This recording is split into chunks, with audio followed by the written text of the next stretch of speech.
When I think of the many Sidwell alumni who have made meaningful contributions to this world, I'm especially pleased and honored to be selected as a distinguished alumnus this year. I'm pleased in particular that the board found it appropriate for me to receive this honor, even though I'm in New Orleans on this alumni weekend. Loyalty to friends and colleagues is an important principle. Many months before hearing this wonderful news of the Sidwell honor from Bruce Stewart, the chief of nursing in our ICU invited me to speak at her national convention.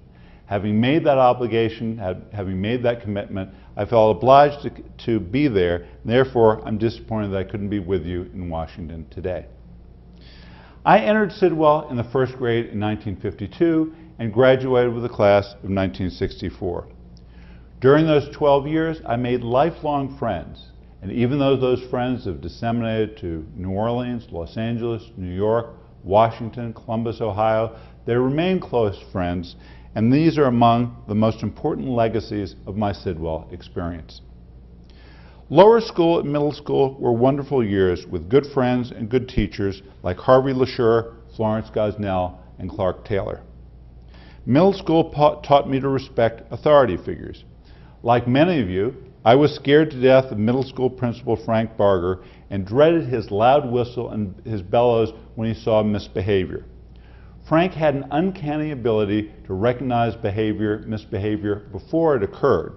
I dreaded hearing him come after me.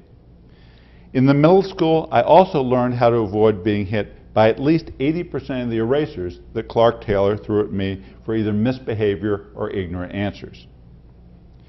What I describe could sound appalling today to students and parents, but Mr. Taylor was a wonderful teacher. Mr. Barger was a wonderful principal who were widely admired by parents and children.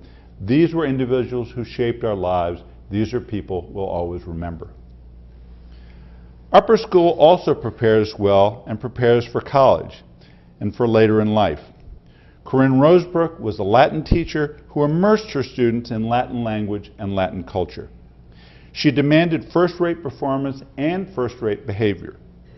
She loved Latin as a language, and she loved making sure that her students were using their high school experience to the maximum possible extent. She correctly noted that I had an excess of time on my hands. In order to use that time more profitably, even though she wasn't the principal or the dean, she demanded that I take 5 courses instead of 4, and demanded that I come to her 8 a.m. Greek sessions. This, in fact, did use my time more wisely and made Sidwell a much more enriching experience for me. Miss Rosebrook drilled us to do the best we could possibly do. She rooted for us to succeed, but also held us all to her very high standards. Upper school was also my introduction to real research. Hall Kotzenbach had all students do a long-term junior English research project, or JERP, which all of us from that generation remember. Planning a semester-long project with timelines, outlines, first drafts, second drafts was really a process which made us all better prepared for later in life.